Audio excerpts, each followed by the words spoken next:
Advertencia, lo que viene a continuación es no apto para mentes aburridas. Las opiniones vertidas en este programa son de exclusiva responsabilidad de nuestra insaciable curiosidad. Señoras y señores, porque toda la vida tiene su ciencia, aquí comienza All You Need Is Love. El show de ciencia y tecnología más querido del mundo. Con la conducción del periodista Iván Rimaza. ¿Cómo están? Empezamos All You Need Is Love con una pregunta. ¿A qué huelen las guaguas? ¿A qué huelen esos bebés que has conocido en tu vida, ya sea hijos, hermanos, primos, criaturitas del Señor? Los bebés tienen un olor inconfundible, y no te hablo de colonias o talco, sino de su aroma natural, reconfortante para muchas personas. Parece como que estuviera diseñado para despertar ternura. ¿Por qué huelen así las guaguas? ¿Por qué huelen así los bebés? Y ojo, ¿por qué también con el tiempo dejan de oler así? La clave está en la química. El aroma de los bebés activa los centros de recompensa del cerebro, la famosa dopamina. Es lo mismo que se siente la dopamina al consumir ciertas drogas, pero en este caso estamos oliendo un bebé. Pareciera que los bebés de alguna forma tienen una relación con una droga. Es lo mismo que se siente al consumir cierto tipo de drogas. De hecho, un estudio que apareció en Frontiers in Psychology por ahí por el 2013 analizó cómo el olor de un recién nacido le genera una respuesta intensa incluso a las personas que no tienen hijos o que nunca han tenido hijos. ¿Y de dónde viene ese olor? ¿Por qué, más allá de la respuesta que nos genera, por qué huelen así o es solamente una ilusión? Bueno, es real. Tienen un olor particular los bebés. Viene de compuestos volátiles emitidos por la piel del bebé, en parte debido al vernix gaseoso, que es como se llama una sustancia cerosa que los recubre cuando ellos nacen y que de alguna manera queda hasta que va desapareciendo conforme crecen. Además, sus glándulas sebáceas producen varias sustancias, lípidos, por ejemplo, feromonas, que también hacen que se fortalezca nuestro vínculo con el bebé cuando sentimos su olor. Lo fome es que este perfume, como te decía al principio, no es eterno. Yo no huelo a bebé, a menos que me eche una colonia o talco con olor a bebé, ¿no? Existen, han visto en el supermercado, hay unos que se llaman olor a bubu o algo así. Bueno, yo me puedo echar colonia y talco de bebé, pero naturalmente, recién salido de la cama, no tengo ese aroma. ¿Por qué es eso? Porque a medida que el bebé crece, su piel cambia su composición química. Estos elementos, como el vernix gaseoso que le cubre su piel o los distintos lípidos que va produciendo, van cambiando, van desapareciendo y el olor se desvanece lentamente. El olor a guagua, entonces, es una herramienta evolutiva diseñada para fomentar el apego cuando los bebés son más indefensos. Y cuando desaparece, es como que la biología nos está tirando un palo de alguna manera y nos dijera, oye, si ya se puede manejar solito este bebé. Es la naturaleza, de alguna manera, ayudándonos a soltar. Aunque ojalá nunca del todo. Empieza All You Need Is Love. Te escuchamos. Esto es Conexión Cuántica. Quantum Connection. La idea es que interactuemos en las redes sociales de Santiago Televisión, @stgo.tv. Y también en Diario Usach, también en Radio Usach, también @Usach Oficial. O sea, estamos saliendo por todas partes con contenido muy interesante sobre la ciencia. Por ejemplo, revisemos a ver qué nos comentaron en una publicación sobre la inteligencia artificial, donde le preguntábamos a nuestro entrevistado en ese momento, ¿puede la inteligencia artificial ser consciente? Y ustedes comentaron, ChatGPT es consciente de la ayuda que me brinda. De alguna forma, hay un tipo de conciencia ahí, ¿no? Como que ChatGPT sabe que nos está ayudando. Oye, ¿y si en realidad, comentó otra persona ahí, y si en realidad somos todos IAs? Es como un poco lo que empieza a pasar, ¿no? ¿Es real todo esto o es una simulación la que estamos habitando? Los humanos tampoco tienen mucha conciencia, que digamos, escribió una persona ahí en los comentarios. Qué interesante cómo se resignifica esta idea de conciencia, no solamente estar consciente de uno mismo, sino que también del entorno, y en el caso de los seres humanos, los que nos falta harto de nuestro medio ambiente de repente. Seco el entrevistado. Ay, gracias, esa debe ser mi abuelita que anda comentando. Un palo blanco. Seco el entrevistado, Seco el entrevistador y el equipo detrás del programa. Mira, la gente nos manda amor, entonces y yo se los devuelvo a ustedes. Un abrazo grande. Sigan siendo curiosos y sigan comentando. Sigamos con All You Need Is Love. Y ahora, ¿quién podrá explicarnos? En All You Need Is Love nos gusta mucho la ciencia, es obvio, y hay otro grupo de personas, unos amiguitos por ahí que andan dando vuelta y que hacen un evento todos los años, no sé si lo conocen, el Congreso Futuro. Les gusta un montón la ciencia también. Asesor científico del Congreso Futuro, Juan Beamin. ¿Cómo estás? Muy bien, un gusto, Iván, por Oye, estar acá. astrónomo también. Así es. ¿A qué te dedicas más? ¿A asesorar científicamente o a la astronomía? Uy, la astronomía últimamente bastante menos, mucho más a la divulgación, comunicación de la ciencia y Congreso Futuro es mi tiempo completo. También Oye, hago unas clases y a por ahí. propósito de la astronomía y la divulgación científica que nos propone Congreso Futuro, me da la idea como que la astronomía, no sé si lo comparte esto, es como la ciencia cool, de alguna manera. Si uno ve los medios de comunicación, y los tradicionales estoy diciendo yo, no acá somos especializados en ciencia, Sí. pero medios de comunicación informativos suelen tener de repente panelistas, por ejemplo, astrónomos, pero es raro ver un panelista abogado, o un panelista actor, o un panelista... ¿Qué pasa ahí? Como que nos gusta, parece más la astronomía. Tiene esta cosa de que te fascina un poco, te lleva como a viajar, esta idea de un universo tan grande. Yo creo que cautiva mucho esto del misterio de que en realidad la astronomía es una ciencia súper joven. O sea, la cosmología, el entender el universo, tiene menos de 100 años. En cambio, experimentos de química, de física y de un montón de otras áreas, tenemos cientos de años. Entonces creo que está esta cosa de que, oye, tenemos esto de la energía oscura, la materia oscura, y dice, bueno, en verdad no sabemos. Tenemos tanto por descubrir y yo creo que eso también causa este grado de incerteza, quizás esto de los agujeros negros, viaje en el tiempo que han puesto tantas películas.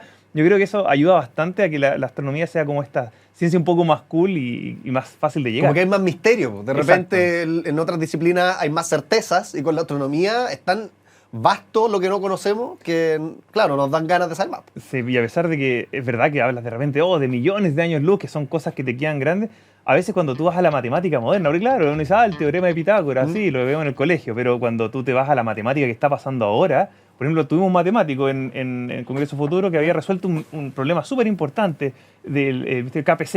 Y me dice, ¿qué es eso? Y te vas a la matemática y es terriblemente densa, es súper difícil de poder llegar a como digerir eso. Entonces también eso te aleja un poco en el público, digamos. Es difícil tratar de contar ese nivel de especificidad en 5 minutos. Sí, y hay varias cosas en la astronomía. Yo creo que tú tenés más ejemplos que yo, pero a mí me gustó mucho, por ejemplo, cuando nos explicaba otro astrónomo que las imágenes, ponte tú del James Webb, no es que necesariamente, y acá lo vinculo con la divulgación científica en el sentido de que hay muchas cosas que los astrónomos miden o ven que no son traducibles para un público general y hay que darle como hay un empujón, y acá va el ejemplo del James Webb. Estas imágenes preciosas que vemos de repente, muchas veces están, no quiero decir photoshopeadas en un término despectivo, pero sí como para que las entendamos mejor, como que resaltan ciertos colores. ¿Qué es lo que pasa ahí con de repente estas imágenes astronómicas y cómo se logran divulgar de forma más efectiva a la gente también? Porque no es lo mismo lo que ve el astrónomo por el telescopio, si es que se usa todavía esa estrategia, que las fotos preciosas que vemos publicadas al otro día. Claro, no, eso es, qué bueno que lo menciona. Hoy día no hay ningún astrónomo que haga ciencia mirando por un ocular, así como, voy a mirar aquí. No, eso no existe hace décadas. Y la verdad es que tenemos distintas cámaras, sensores, y son sensibles a distintos tipos de luz. Como por ejemplo, uno va al médico y tienes el médico que te saca la lengua con un palito y te mira, o el ojo, el oído, es lo mismo. Pero también tenemos otros exámenes. Por ejemplo, tenemos rayos X. Y tú entras a una cámara y te hacen una foto de rayos X y ves los huesos. Y no es que la imagen sea photoshopeada. No, es otro proceso. Tú usas para ver los huesos un rayo X. En astronomía tenemos observatorios de rayos X. ¿Y qué nos revelan? La luz que hay cerca de los agujeros negros o en los cúmulos de galaxias. Entonces, ¿es la imagen photoshopeada o falsa? No. Simplemente es cómo se ve si tuviéramos ojos de rayos X. Lo mismo pasa con el James Webb, que mira en infrarrojo principalmente. Por ejemplo, yo creo que todos hemos visto alguna película donde están en una persecución y los militares usan estos lentes como gafas nocturnas. ¿Es real eso? Sí, lo que ves es el calor que emite el cuerpo, y por eso hay zonas que son más calientes, no sé, debajo de los brazos, la lengua, etc. Y simplemente son diferencias de temperatura que son capaces de medir estos sensores de las gafas nocturnas.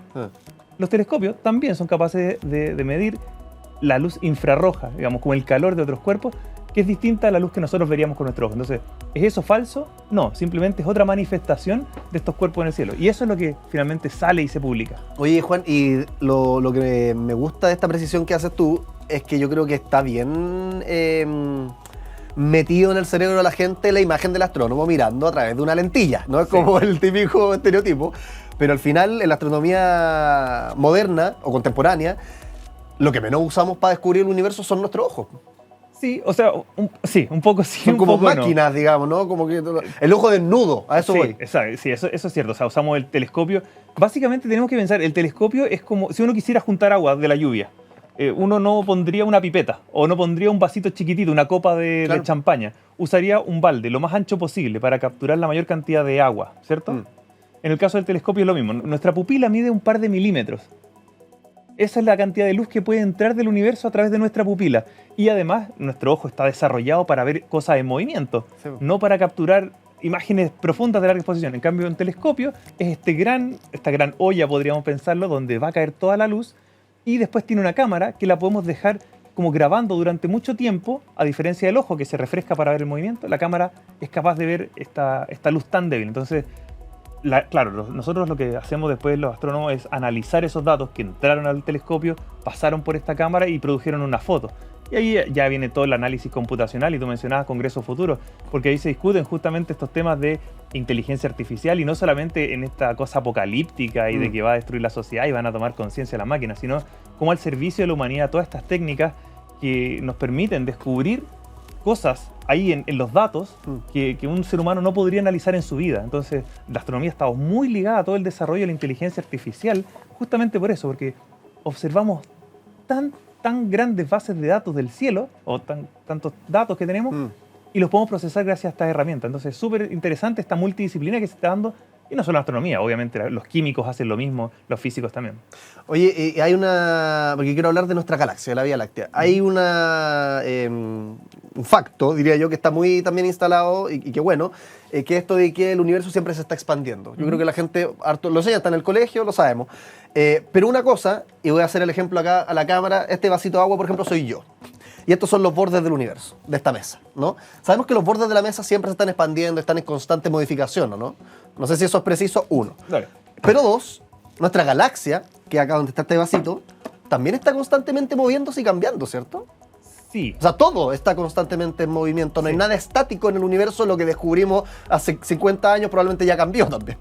Sí, bueno, esa es la cosa dinámica de la astronomía, que, de nuevo, la idea conceptual de un universo como tal, a gran escala, es súper nueva. O sea, 1920, 100 años, ya yo sé que puede sonar mucho. 100 años atrás no sabíamos que el universo se movía, no sabíamos que el universo se expandía. Y es más aún, no sabíamos, de hecho, en el año 1920 en particular, hubo un debate entre dos grandes astrónomos, Curtis y Shapley, que discutían si las nebulosas, que hoy día conocemos como galaxias, eran parte de la Vía Láctea o no. O sea, hace 105 años no sabíamos si el universo era del porte de nuestra galaxia o era más grande. 100 años atrás. Hoy día sabemos que, claro, esas nebulosas en realidad son universos islas o galaxias que están, y sabemos que no están quietos, como creía Einstein, por ejemplo, cuando propuso su teoría de la relatividad, sino que se está moviendo, y no solo está moviendo, se está expandiendo. Y no solo eso, el año 98, dos equipos independientes, entre los cuales hay astrónomos chilenos, por supuesto, ahí que trabajaron duro para esto, descubrieron que el universo no solo se expande, sino que lo hace cada vez más rápido. Y ese es probablemente el gran misterio que tenemos hoy día en la astronomía moderna. ¿Qué gatilla? Que el universo no solo se expanda, sino que esté acelerando en este proceso. Eso le tenemos un nombre al responsable, la energía oscura, pero básicamente es una manera bonita de disfrazar nuestra ignorancia del proceso que está ahí. Eso te iba a decir que bacán la palabra ignorancia desde el punto de vista de lo siguiente, que como seres humanos vemos ChatGPT, los grandes avances y sentimos que estamos ya a un nivel de avance que nunca antes y que somos los mejores. Pero somos tan ignorantes, francamente, o sea, no sabemos casi nada, es una ilusión, pareciera. Como científico yo creo que esa es como la parte más bonita, es como decir... Está bien ser ignorante, eso exactamente, eso es. Reconocer esa ignorancia es lo que te dice, ok, ahora sabes que no sabes, claro, como dijo algún filósofo hace más de 2500 años atrás, sabes que no sabes, y eso te lleva a buscar, hacerte las preguntas correctas para subsanar esa ignorancia. Claro. Y justamente en este caso, saber qué es lo que hace que el universo se expanda es un tremendo tema, y por eso se están instalando telescopios como el Vera Rubin, que empieza a funcionar ahora en junio, julio, en el norte de Chile, ahí en La Serena, y se están instalando estos dos grandes megaproyectos, el GMT y el ELT, para poder hacer seguimiento a todo esto que se va a observar con el Vera Rubin en particular, con el Rubin. Así que viene una generación de observaciones increíbles que se va a hacer la gran parte desde Chile. Eso también es como astrónomo científico, te llena un poquito de orgullo. Oye, y cuando se arma la parrilla, por decirlo así, el line-up, para pensar en términos de un festival como Lollapalooza, pero de Congreso Futuro, sí. Ya que no sabemos lo que no sabemos, no sé si me explico, ¿cómo lo construimos para no tener, ponte tú, un matemático hablándonos de las ecuaciones, que es algo que ya sabemos, que quizás no es estimulante, sino que realmente poner sobre la mesa temas desafiantes, temas que abran preguntas a las que probablemente no tenemos respuesta, y está perfecto porque esa es la idea, estimularnos y darnos cuenta de lo poco que sabemos. ¿Cómo se arma un cartel con gente que está explorando cuestiones de las que no hay certeza muchas veces? Esta es una pregunta súper difícil, aquí es como revelar el secreto de un buen evento. De Congreso Futuro. Y la gracia es que, bueno, el Congreso Futuro es un evento que nace en el Senado, ¿cierto? En el Congreso Nacional, pero que también tiene muchos otros aliados. O sea, no es exclusivamente todo lo que pasa ahí. Hay un equipo de contenido y programación en el Senado, son 5 personas que trabajamos todo el tiempo buscando y analizando a las personas, pero no son gente que solo se nos ocurra a nosotros, para nada. Por ejemplo, hay una fundación que también apoya en todo lo que es la producción del evento, la Fundación Encuentro del Futuro, donde también hay gente que trabaja en pos de posicionar Congreso Futuro y hacerlo crecer. Y recibimos sugerencias de un montón de aliados estratégicos. A estas alturas van más de 1000 expositores que han venido a Congreso Futuro. 1000 personas en estos 15 años. Distintas. Sí, claro, distintas. Algunos han repetido el plato más de una vez, pero hemos traído gente que es realmente increíble, gente desde el tema de, por ejemplo, la legislación de neuroderecho, que se está todavía tramitando, está ahí. Han traído un montón de neurocientíficos, expertos en inteligencia artificial, etc. Y buscamos esos perfiles de gente que está proponiendo cosas nuevas, que está atreviéndose también a hablar no solamente de la mielina y de la neurona y de la cosa tan específica, sino que también saliendo un poquitito y mirando de más lejos. Eso a veces es difícil, pero tenemos buenos socios. Acá en la Universidad Chilena, estamos en la USACH. O sea, la USACH es un polo de desarrollo con el CDN y con un montón de otras cosas. Entonces, tenemos socios que nos dicen, oye, ojo con estas 3-4 personas que trabajan en distintas partes del mundo, podrían ser un buen aliado. Después va donde otras universidades y lo mismo. Otros centros de investigación, lo mismo. También la Academia de Ciencias, etc. Hay mucho de imaginar el futuro, siento yo, en Totalmente. La ambición o lo que se busca en los invitados. No solamente alguien que nos venga a explicar algo que ya se descubrió y que pasó hace 500 años, sino que es cómo, con esto que ya sabemos, proyectamos o imaginamos lo que viene para adelante. Sí, o sea, y que es desconocido. Y ahí está el desafío de Congreso Futuro, un poco de cómo se genera este line-up que tú hablas del escenario principal, porque también pasa desde hace un par de años. Sí, eventos en regiones. Eventos en regiones. O sea, todas las regiones tienen un evento donde algunos de los participantes van y visitan, y también investigadores regionales, y se nutren. O sea, hay espacios de discusión súper interesantes que generan proyectos. Eso por un lado. Pero además, en el mismo centro de eventos se generan sesiones paralelas donde, claro, a veces tú dices, esta ecuación es un poco complicada, pero hay un público para eso. Y yo encuentro que no hay nada más bacán como astrónomo que ver a gente apasionada con lo que a ti te fascina. Totalmente. Y gente que nunca ha estudiado astronomía. Totalmente. Es increíble ver ese ambiente. O sea, tú vas a donde se hace Congreso Futuro y es un festival de la ciencia. Y eso como que te hace pensar en, wow, hay personajes interesados en todo esto. Y el año pasado creo que fue un súper buen ejemplo. Se tocó un tema muy en profundidad, que fue la filosofía. Se trajeron de orden de 10 filósofos importante, de primera línea actualmente. Hay algunos que le dicen el Heidegger moderno, o sea, como para que te digas el nivel de filósofos que trajeron, porque justamente hoy día estamos en una discusión ética que es importante entre cómo se usa la inteligencia artificial, por ejemplo. Hoy día, está bien, los algoritmos que te permiten recomendaciones de noticias, bien por ello, pero ¿qué pasa si empieza a tomar decisiones o empieza a generarse un internet muerto, por ejemplo? Con la inteligencia artificial, claro. Sí, porque hoy día cada vez hay más información que es de bots. Sí. Entonces, lo que yo genero para Instagram es distinto que otras cosas. ¿Y qué pasa con mi experiencia? No estamos interactuando entre humanos al final. Exacto, y eso genera un problema. ¿Qué pasa con las noticias falsas? Con cómo se ramifican y cómo afecta a la democracia, cómo afecta a otras cosas. Sí. Entonces, empiezan a haber un montón de otros temas y aristas. Y ahí está como esta cosa entretenida del proceso. Por eso partimos ahora. Ya estamos invitando gente para el enero del 2026. ¿Y cómo seleccionas de estos 600, 500 nombres que te llegan de sugerencias para los 100 finales, los que vienen efectivamente a Congreso Futuro? Ahí está la magia un poquito de este equipo multidisciplinario que trabaja detrás de Congreso Futuro y que decide finalmente, oye, estos temas ya pasaron de moda. Para nosotros muchas veces pasaron de moda, son cosas que están pasando ahora. Claro. Como vimos, ahí nos pasó este año ya. Nos pasó de moda la IA. Sí, estamos viendo ya ahora un poquito más allá de la IA. ¿Qué viene después? Sí. ¿Cómo esta discusión? Nos pasó con otros temas también. Sí, pero sí, porque si venir el 2026 con un evento de la IA revolucionó el mundo, ya está ahí atrás. Totalmente, como por 5 abajo años. la ola, justamente. Sí. Oye, Juan, tengo un juego que se llama La Pecera. Y esta pecera tiene un montón de factos relacionados con tu área de especialidad, que es la astronomía, Ya. el universo. Y son puros factos reduccionistas, provocadores, como cosas que podría decir un niño. Ya. Y la idea es que tú lo escuches y te lo tomes con la mayor seriedad posible. Bueno. Y tratemos de o confirmarlo, desmentirlo o matizarlo. Vale. ¿Vale? ¿Te parece? Vamos a sacar acá entonces con Juan Beamin, astrónomo, asesor científico de Congreso Futuro. ¿Los aliens son reales? ¿Qué dice el experto? Es una pregunta difícil de responder. ¿A qué nos referimos con alien? Ya, Vida extraterrestre. Ya. Hasta ahora, lo que podemos decir científicamente es que no hay ni una evidencia de vida extraterrestre. No, pero qué fome. O sea, así, cero evidencia real. Como que es lo que hay gente que dice, pero yo vi un puntito de luz que viajaba rápido y tal. Ya. Eso es difícil desmentir algo así que no tienes una evidencia, digamos, como es esta frase de, como dicho, como importante, cuando dice algo que es demasiado difícil de creer, necesitas una prueba Sí. que lo sostenga, básicamente. Decir que hay vida extraterrestre es una tremenda argumento. O sea, estás diciendo algo que nadie ha demostrado. O sea, hemos ido a Marte, no hay, en la Luna no hay, ya, sí, pero alguien puede decir, lo están mirando muy cerca. Efectivamente, es que más lejos no podemos mirar. Eso te iba a preguntar, No. porque está el hecho, que todavía no hemos comprobado que hay vida Exacto. extraterrestre. Pero al mismo tiempo, es como casi imposible con lo enorme que es el universo que no haya. Entonces, ¿qué es lo más cercano que hemos estado a vida extraterrestre? O sea, nosotros colonizando somos claramente lo más cercano a la vida extraterrestre que podemos pensar. Quiero solo decir, uno piensa, y aquí hay dos como vertientes súper interesantes. Hay gente que dice, obvio que hay vida en otros lados, solo que no la hemos encontrado. Hay otros que decían, en verdad, no sabemos. Hay otros que dicen, no. ¿En qué se basa cada uno? Y aquí es donde se juntan dos o tres disciplinas. Uno, la astronomía te dice, existen en nuestra galaxia 200.000 millones de estrellas. Más o menos ese mismo número de planetas o más.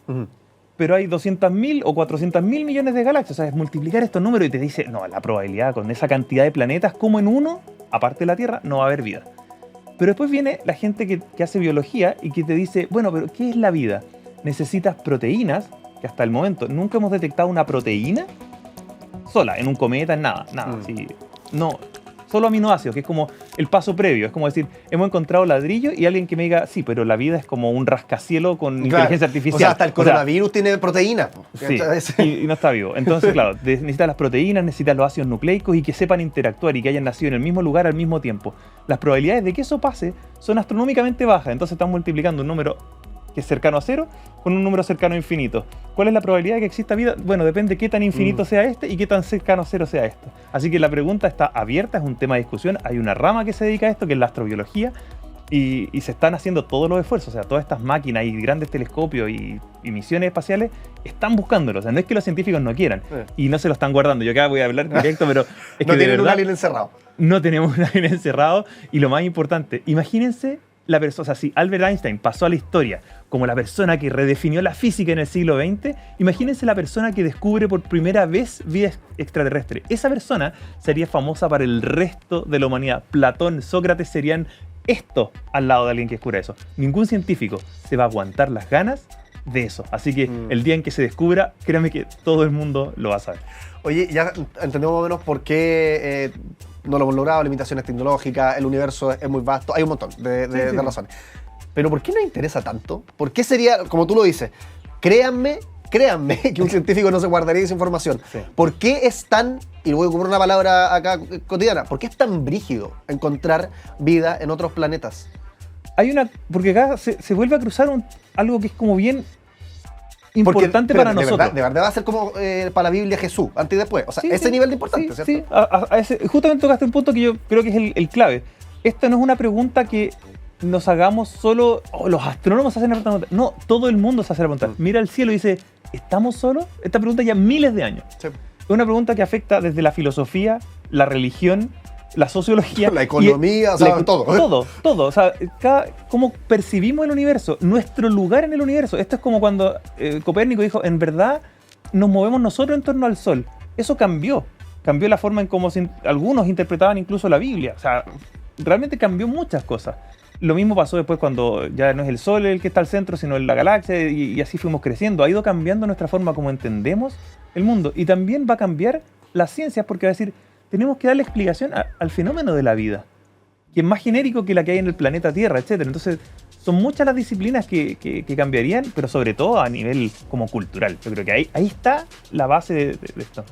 Oye, Juan, se nos acaba el tiempo, pero lo que no se acaba va a ser Congreso Futuro, que viene el próximo año. Tú dijiste ya enero 2026. ¿Alguna papita? ¿Cómo se viene más o menos? Yo sé que está en el horno, es como cuando ponía el queque y ya recién lo pusieron. Sí. Todavía falta harto. Pero como, ¿qué ingredientes le han echado a ese quequito hasta ahora? Mira, está muy, muy verde, no te puedo adelantar. Ya hay una masa todavía. Sí, todavía hay una masa ahí, pero hay obviamente líneas que son súper importantes. Uno no puede negarse a lo que está viviendo, por ejemplo, el mundo. Hay temas de geopolítica que son muy interesantes, ya se han analizado en los anteriores, cómo involucra. Obviamente la inteligencia artificial sigue siendo un tema. ¿Cómo la vamos a abordar? Ahí están las sorpresas y con los invitados que tenemos. Pero también hay, obviamente, salud es un tremendo tema, alimentación en Chile. O sea, vivimos una industria agrícola. Ahí se van a venir también algunas cosas interesantes. Porque enero 2026. Enero 2026. Gratis, igual que siempre. Como siempre, gratis. Sí, gratis.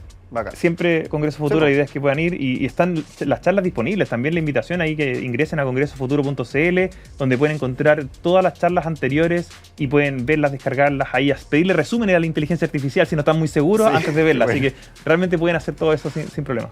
Juan Beamín, no solamente astrónomo, sino que también asesor científico del Congreso Futuro, que anótalo el enero del 2026. Ojalá nos sorprenda como lo hace todos los años. Juan, muchas gracias por estar acá en el programa. Que esté muy bien. Un placer, muchas gracias. Un aplauso para nuestro invitado. Y seguimos haciendo más All You Need Is Love. La máquina del tiempo.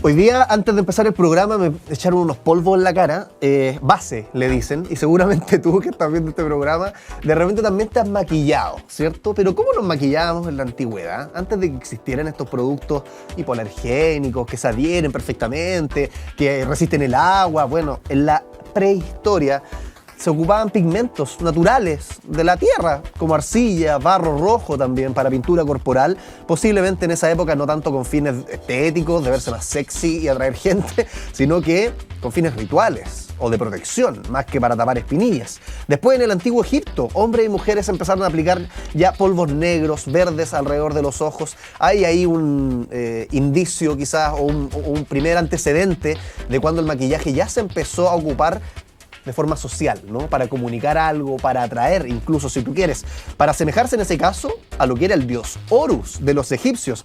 También protegerse del mal de ojo. Se empleaban óxidos de hierro para colorear mejillas, labios. Grecia y Roma, de hecho, también tenían maquillaje común. Las cortesanas en Grecia aclaraban su piel con albayalde, que es carbonato de plomo, entre otras cosas. Bueno, avanzó el tiempo, llegó la Edad Media, llegó el Renacimiento, y en el Renacimiento es donde resurgió el interés por el maquillaje, porque en la Edad Media, un poquitito antes, como que se aburrieron. Pero en el Renacimiento, las mujeres depilaban sus frentes para crear la ilusión de una frente más amplia, aplicando en la misma zona colores suaves en labios y mejillas. Bueno, y nos acercamos a la modernidad o a lo contemporáneo, la era victoriana, ocupando polvos de arroz, y la industria cosmética finalmente se afianzó por ahí por el siglo XX. Un auge significativo ya hacia los años 60, introduciendo sombras de ojos coloridas, todo más sintético, reflejando, por supuesto, la influencia de la cultura pop. Y hasta hoy día el maquillaje se ha diversificado, abarcando desde looks naturales hasta artísticos, siempre ahora fomentando la inclusión, la diversidad. Ya no es solamente una gama de tonos de piel, sino que hay una gama increíble. ¿Cómo evoluciona el maquillaje? ¿Cómo evoluciona la curiosidad? Seguimos haciendo All You Need Is Love. Hagamos la corta. Ciencia al paso. Con el copete nos ponemos más desinhibidos y eso no solamente afecta a los seres humanos. Hay un estudio que nos muestra que el alcohol también convierte a las moscas en seductores desinhibidos, incluso con otros machos. Qué interesante esto. Un estudio publicado recientemente revela que las moscas de la fruta, en particular, que son las Drosophila melanogaster, alteran notablemente su comportamiento sexual cuando han ingerido alcohol. Oh, me encanta esta noticia porque no solamente nosotros somos vulnerables a las malicias que tiene esa droga. Los investigadores observaron que después de que consumieran pequeñas dosis de etanol, imagínate un tequilazo, pero para una mosca, los machos intensificaban su conducta de cortejo, y no solamente hacia las hembras, como lo harían normalmente, sino que se ponían curiosos, igual como lo hacen algunos seres humanos, también hacia otros machos, mostrando un claro efecto del alcohol sobre su capacidad de distinguir el sexo de su potencial pareja. Este comportamiento, que en condiciones normales no es habitual entre moscas machos, tiene su origen en la proteína que se llama fruitless, una proteína clave en el desarrollo de circuitos neuronales relacionados con el comportamiento sexual. Y aunque parezca un fenómeno anecdótico, curioso, la verdad es que la investigación tiene implicancias bastante relevantes, porque muchos de los mecanismos cerebrales básicos se conservan evolutivamente entre especies. Este tipo de hallazgos podría ayudar también a comprender cómo el alcohol afecta el comportamiento social, sexual en nosotros, los seres humanos, en particular cómo altera nuestro juicio, la percepción y la regulación del impulso. Abre toda una ventana para que estudiemos la desinhibición, la pérdida de control y también sus consecuencias sociales desde un punto de vista neurológico. Esa memoria de las 4 de la mañana mandándole un mensaje a tu ex de cuando tenían 15 años, ya, eso vamos a poder resolverlo gracias a este estudio de las moscas. Además, el estudio permite a los científicos observar con mayor claridad cómo sustancias externas modifican el funcionamiento de circuitos cerebrales, no solamente en las moscas, sino que también en nosotros los seres humanos. Así que ahí sabes, un dato para la sobremesa. No solamente el copete nos deja a nosotros medio cufifo, sexy, desinhibido, sino que las moscas también, y las hace hasta explorar con parejas que generalmente no tendrían. Seguimos haciendo All You Need Is Love. El que sabe, sabe. Y el que no conduce. Seguimos haciendo All You Need Is Love. Oye, y mañana se hace el cambio de hora. Yo le decía a mi invitado que está acá, Humberto Verdejo, académico de la USACH, ¿cómo estás? Que ya estamos como medio chatos del cambio de hora, no sé si te pasa a ti. Cuéntanos un poco sobre esto. También yo prefiero el horario de verano. Pero mira, siempre es bueno hacer un poco de historia en relación a dónde nace el cambio de hora. Mira, terminando la década de los 60, creo que entre 68 y 69, Chile vivía una sequía importante. Entonces también hay que recordar que Chile, su potencial de generación de electricidad antiguamente era mucha agua y carbón.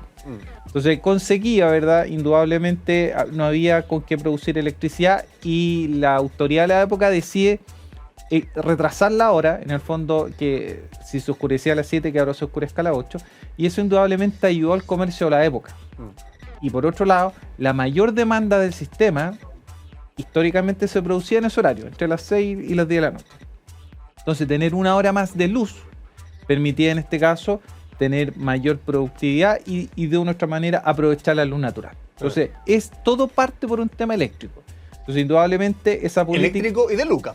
Correcto, claro. Pero principalmente eléctrico porque no tenía con qué producir. Entonces la alternativa siempre ha sido los combustibles. Entonces los combustibles tienen un costo súper alto. Entonces en definitiva, si tú puedes postergar, o en ese momento se podía postergar en una hora que se oscureciese, indudablemente tenía un beneficio para el comercio y para la vida nocturna.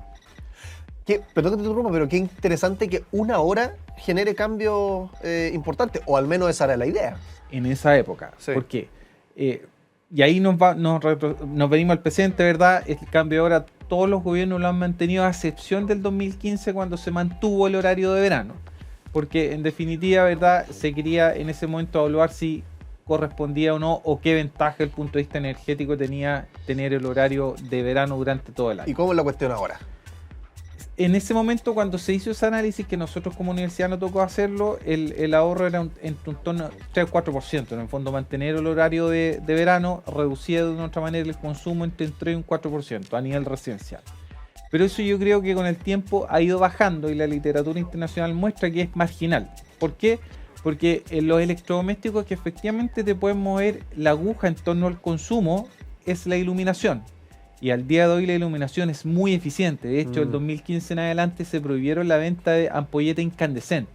Que son las típicas redondas con el filamento. Que ya no se venden en Chile. Entonces, esa ampolleta... ¿No se venden? No, está prohibida la venta. Entonces, lo que nosotros utilizamos para una ampolleta hace 20 años atrás, que era 100 watts, estas ampolletas, ¿verdad? Que las vendían en el supermercado.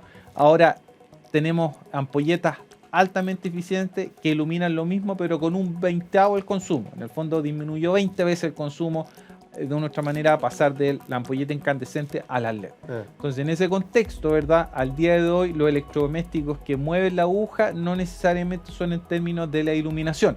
Por lo tanto, el refri, supongo, ¿no? El refri aire tampoco. acondicionado. El refrigerador al día de hoy es muy eficiente. ¿Verdad? Los refrigeradores que parecían un Arturito, unos verdes, que a mí me tocó usar en la casa, eso sí era muy gastador. ¿Y hoy día entonces cómo que más gasta? Lo que hoy día mueve sí la cuenta es todo lo que genere o produzca calor o frío. La calefacción, ¿verdad? El hervidor, el aire acondicionado en el verano, el horno eléctrico, la plancha, la secadora. Todo lo que genere calor o todo lo que genere frío, ¿verdad? Por periodo de tiempo extenso, sí mueve la aguja. Y eso no cambia tanto con un cambio de hora, ¿no? Justamente, eso es lo que te iba a decir. La persona no va a lavar más o menos si es que se oscurece a las 7 a las 8 o no va a planchar menos por lo mismo. Entonces, al final del día, lo que tenemos en la actualidad es un ahorro marginal, ¿verdad? Pero que sin lugar a dudas tiene otro tipo de implicancias, que no van por la parte eléctrica. Seguridad, ausentismo escolar, percepción de la ciudadanía. Hay gente que le gusta llegar a la casa con luz. A mí particularmente me gusta llegar a la casa con luz porque si no... Sentí que ya se acabó el día. Siento que el día dura muy poco. Entonces nos vamos por elementos un poquito más subjetivos que al final del día no se han evaluado en función de política pública. Pero los números que sí tenemos certeza, quizás con un poquito de atraso, ¿verdad? Que el ahorro en términos de consumo eléctrico es marginal.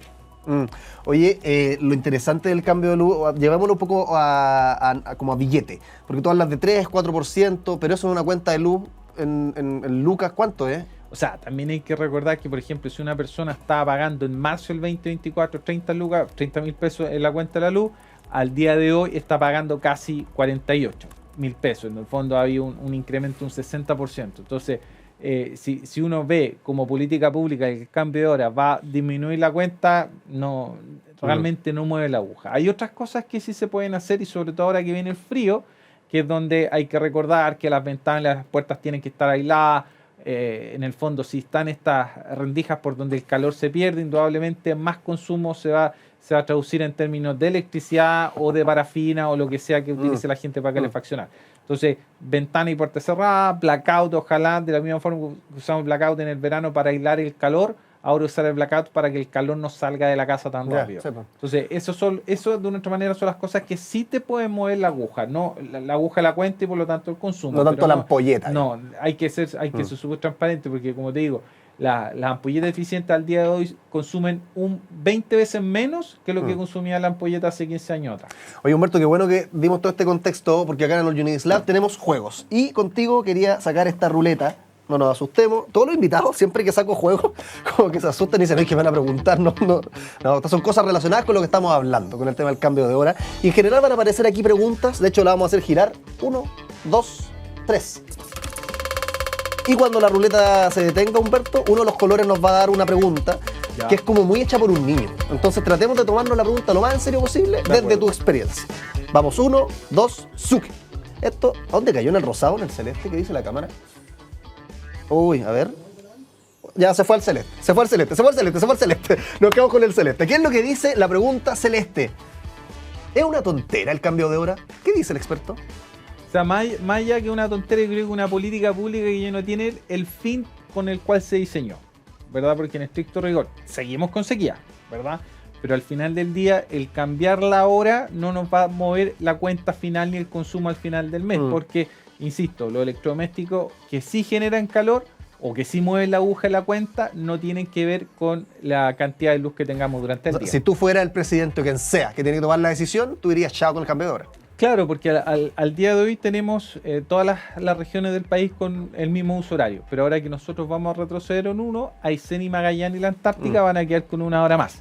Entonces, al final del día, ¿verdad?, debemos todos mantener el horario de verano, pero por eso reitero que ahí dentro de la discusión de la política pública aparecen elementos que no están evaluados técnicamente en función de números, ¿verdad? Por ejemplo, la percepción de la ciudadanía en cuanto, no sé, al ánimo de levantarse más oscuro y llegar a la casa con más luz, el ausentismo escolar, porque yo recuerdo que el 2016, cuando se mantuvo el cambio de hora o se mantuvo el horario verano durante todo el día, al parecer el ausentismo escolar se incrementó, porque a los niños les costaba más despertarse en la mañana porque había menos luz. Sí. Entonces yo creo que para poder de una otra manera evaluar en su totalidad la política pública hay que evaluar ese otro tipo de cosas, accidentes, percepción de seguridad, otros elementos más allá de la parte eléctrica. Pero para responder la pregunta, al día de hoy, ¿el cambio de hora cumple el objetivo por el cual se implementó el 68? Yo diría que ya no.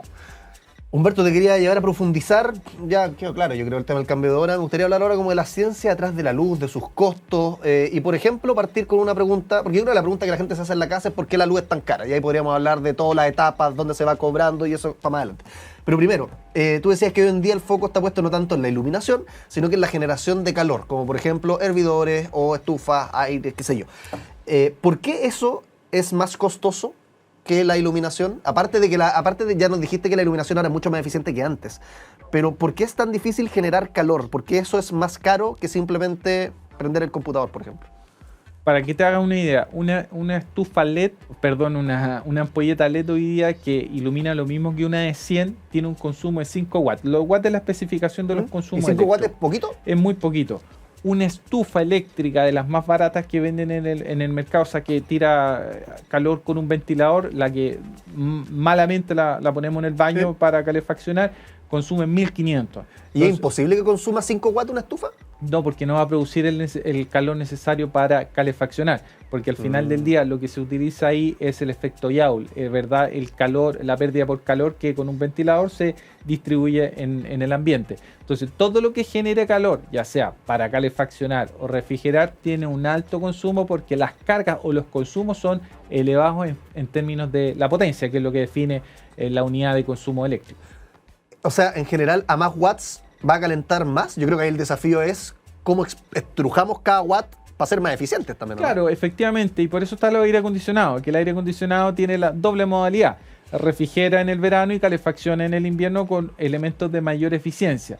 Pero aquí, de nuevo, te vas a la economía del hogar. ¿Qué prefieres? ¿Un elemento barato que tenga un alto costo de operación o un elemento que tenga un alto costo de inversión y baja operación? ¿Y cuál nos quedamos generalmente? La economía del hogar siempre va por lo más barato que tú puedas comprar. Una estufa al día de hoy de estas muy ineficientes cuestan 40, 50 mil pesos. Sí. Pero un aire acondicionado no baja de los 300 mil pesos sin instalación. Entonces al final del día la gente usa lo que pueda usar. Y a la larga, y acá va a hablar más del costo de la luz y cómo se calcula todo eso, termina pasando la cuenta, ¿no? Como el invertir menos en un producto que es menos eficiente, su uso en 2 años termina saliéndonos más del bolsillo quizás que haber gastado 300 lucas en un producto más eficiente y que lo usamos por el mismo tiempo. Correcto, efectivamente. Por ejemplo, si uno pensara que la hora de calefacción con estufa esas baratas al mes, en la cuenta por 1 hora de uso diario durante todos los días del mes, eso significa que si tú a los 30 días del mes usas la estufa 1 hora, tu cuenta sube entre 5 y 6 mil pesos. Entonces, si ya la usas 8 horas todos los días, tu cuenta está subiendo solamente 50 mil pesos en promedio, digamos, siendo razonable, de electricidad. Pero por otro lado, te vas al otro extremo, hago la inversión en el aire acondicionado, efectivamente estoy gastando casi 450 mil pesos en aire acondicionado, mi consumo de electricidad no va a ser tan alto, pero tengo la ventaja que el aire acondicionado lo puedo utilizar para refrigerar en verano. En el fondo el aire acondicionado lo usas los 12 meses del año, no así la estufa eléctrica que la usas 3-4 meses durante el periodo de frío. Oye, Humberto, ¿y cuánto de la cuenta de la luz depende de nosotros? En el sentido que cuánto de lo que nos cobran al final, y un desglose gigante, realmente es lo que ocupamos nosotros de luz. Hay un montón de costos asociados que no necesariamente cuántas horas tuve la luz prendida. No, la tarifa nosotros, que es la residencial, que es la tarifa plana, tiene, te diría yo, que el 99,9% depende de lo que nosotros usemos, porque mientras usemos electricidad vamos a pagar, por eso el precio está definido en pesos por kilowatt hora, y el otro es cargo fijo, el cargo fijo, no sé, pues en la región metropolitana son 680 pesos, pero hay comunas, ¿verdad?, que son rurales donde puede llegar a 4.500 pesos. Ya. Pero son situaciones muy, muy, muy extremas. Entonces, la garantía que tenemos nosotros es que, o la tarifa residencial, es que mientras usemos electricidad, vamos a pagar.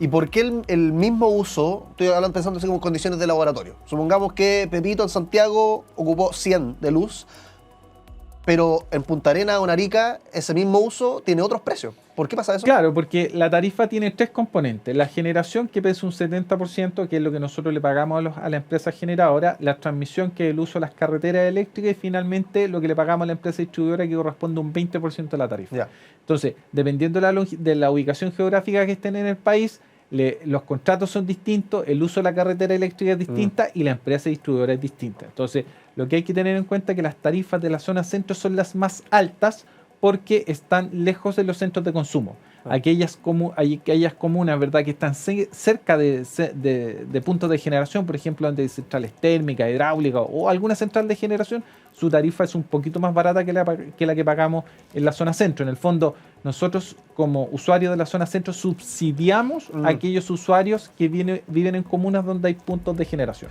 ¿Y qué pensamos de esto que hacen las compañías eléctricas? Que de alguna manera el consumo que nosotros tenemos en invierno afecta después cuánto nos va a cobrar en verano. Creo que es al revés, lo digo como con un ejemplo del gas. Que para invierno te dicen, oiga, compre adelantadamente el gas que va a usar, porque si no le va a salir más caro.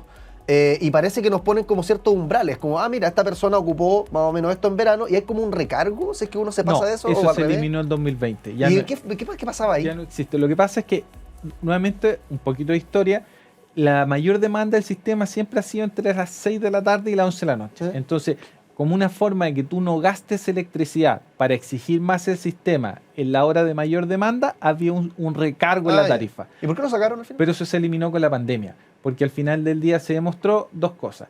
Que el país está en una campaña de transición energética donde la autoridad incentiva el uso de electricidad por otras fuentes para calefaccionar.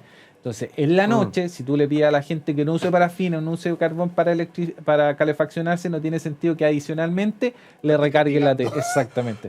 Entonces, producto de la pandemia, eso ya no existe y la tarifa que tenemos al día de hoy es plana para los usuarios residenciales. No así los usuarios industriales, por ejemplo, las panaderías o las empresas que trabajan en ese horario del día, tienen un recargo en la tarifa por usar electricidad cuando el sistema está más estresado. Qué buena que lo aclaré, porque de hecho yo tenía todavía en el imaginario como que existía esto, porque mucha gente se quejaba también de esto mismo. ¿Cómo más podemos mejorar los cobros de luz, Humberto? ¿Qué otros desafíos tenemos pendientes? Porque el tema del cambio de hora es uno y bueno, yo creo que ahí hay que dar la pelea hasta que escuchen y listo, porque hay más o menos consenso. ¿Pero qué otros problemas tenemos actualmente en nuestros cobros de luz? O sea, en los cobros, afortunadamente nosotros como usuarios regulados, que es casi el 90%, 95% de todos los usuarios del sistema, más en realidad casi el 98%, tenemos la certeza de nuestra manera que la autoridad calcula la tarifa. Entonces, es súper importante establecer que las empresas no fijan la tarifa eléctrica, sino la que hace el Estado a través de la Comisión Nacional de Energía. Entonces, siempre se busca que la tarifa esté protegida. ¿No? Porque si no le pondría cualquier precio. O sea, siempre, a pesar de que tú no seas cliente regulado, siempre hay un espacio, digamos, donde se puede mover, digamos, para no tener precios, porque afortunadamente nosotros vivimos en un modelo de libre mercado y que eso tiene ventaja y tiene desventaja. Hay una ventaja es que los precios son competitivos. Ya. Pero en el segmento regulado, donde están todos los usuarios residenciales, el Estado protege la tarifa, en el fondo define la tarifa. Entonces, esa tarifa está definida. Y efectivamente al día de hoy estamos pagando tarifas muy altas, pero eso tiene el origen por una política pública que se diseñó el 2019, producto del estallido social, que desafortunadamente no funcionó, y que este gobierno lo volvió a replicar el 2021. Entonces, lo que tenemos al día de hoy, tarifas altas, porque tenemos que devolver plata a las empresas que nos cobraron menos de aquí al 2035. ¿Y qué tan posible es que en el futuro cercano pasemos a que la luz de nuestra casa o el hervidor, lo que sea que estemos usando, luz, como se le dice vulgarmente, sea más sostenible que los medios de producción actuales? A ver, lo que nosotros al día de hoy utilizamos en algunos horarios del día es electricidad proveniente de fuentes renovables. Bueno, ¿y se sabe más o menos cuánto? A la hora solar, te diría yo que estamos casi 70-75% abasteciendo los consumos con energía renovable. No te puedo creer. En la noche no, porque en la noche no hay sol. Entonces ahí tenemos que utilizar la central hidráulica y cuando no hay central hidráulica... Perdón que te interrumpa, que sea majadero, pero es que estoy acá como explotándome la cabeza cada 5 segundos. 75% de... Lo voy a formular de otra forma. Cuando yo prendo la luz, el 75% de lo que está haciendo que esa luz se prenda es renovable en Chile. Correcto, en la hora solar. ¿En la hora solar? En la hora solar. Pero nosotros no pagamos el precio del mercado diario. Nosotros pagamos el precio del contrato. ¿Y por qué se hizo eso? Porque si los precios de los usuarios regulados estuviesen condicionados al valor diario de la energía, nos impactaría, por ejemplo, cuando el dólar sube, se dispara, cuando hay falta de combustible o cuando algún otro elemento que afecta al mercado, factor externo, golpearía la tarifa. Y para no tener estas variaciones, ¿verdad?, se generaron los contratos de suministro que permitieron que, en general, todas las tarifas a nivel país, a nivel residencial, no varíen mucho. En el fondo estén en una banda asociada al 5% del precio de la energía. Entonces, nosotros sí estamos utilizando nuestras casas energía renovable en algunos horarios del día. ¿Coincides conmigo en que eso quizás no está tan esparcido, ese conocimiento? O sea, yo creo que lo que pasa es que está relacionado que el precio de la energía igual es esperanzador. Es una cosa, ¿verdad?, que está definido en términos de contrato, pero otra cosa es qué forma de recursos se utiliza durante el día. Ya. Entonces nosotros durante la hora solar, ¿verdad?, estamos utilizando mucha energía solar. Y lo voy a empalmar con el corte de suministro el 25 de febrero. De ISA que tuvo el problema. ¿Por qué se cortó la luz? Se cortó la luz porque nuestro sistema es largo y angosto. Sigue la misma geografía que tiene nuestro país. Entonces lo que ocurrió es que la zona del norte chico es como que alguien hubiese cortado la columna vertebral de la supercarretera eléctrica. Y en ese momento toda la zona centro-sur se estaba abasteciendo con mucha energía del norte, que es principalmente solar. Entonces, como venía mucha energía del norte a sur y que por eso se hizo la interconexión para inyectar energía limpia desde el norte al sur, de un momento se interrumpió y esa pérdida de un 25% de la demanda hacia el sur no fue capaz de ser abastecida con las centrales que estaban generando en el sur. O sea, si hubiera sido de noche, el escenario hubiera sido muy distinto. O sea, si hubiese sido de noche, probablemente... Porque la fuente de donde se saca, digamos, es otra. Correcto. El escenario quizás hubiese sido distinto. No sé si no hubiese habido un apagón. Claro, pero el norte no habría sido tan importante como lo es de día. Claro. En el día el norte es vital porque se produce mucha energía solar y la energía eólica. En el fondo todo lo del norte principalmente energía renovable. Entonces venía mucha energía renovable del norte hacia el sur en ese horario donde se utiliza la mayor potencial de generación solar del país. Humberto Verdejo, académico de la USACH, hablando no solamente del cambio de hora, sino que la ciencia detrás de la luz y sus cobros. Aprendizaje esperanzador con el que me quedo, yo creo que le voy a contar a varios amigos. 75% durante el día. Durante el día. Es de energía renovable. Justamente. Humberto Verdejo, muchas gracias por estar con nosotros. Un aplauso para nuestro invitado y seguimos haciendo el Unidis Lab. Bueno, llegó la hora de despedirnos. Hemos hablado de todo y la idea es seguir hablando de mucho más porque la curiosidad no tiene límites y mi ignorancia tampoco. Hay tantas cosas que yo no conozco, así que vamos a seguir como siempre invitando a expertos que nos respondan estas preguntas curiosas infantiles. Recuerda, a las 11 de la mañana, de lunes a viernes, completamente en vivo, hacemos All You Need Is Love y a las 7:30 de la tarde tenemos las repeticiones por Santiago TV. Nos puedes también sintonizar a lo largo de todo Chile a través de Zapping y Mundo. Y si es que no tienes tiempo para la televisión y prenderla en un horario específico, que la verdad cada vez pasa más de moda, YouTube. Estamos también en redes sociales, @Santiago TV, para que lo veas a la hora que tú quieras y donde tú quieras. Nos vemos entonces en el próximo programa. Que estén muy bien. Chao, chao.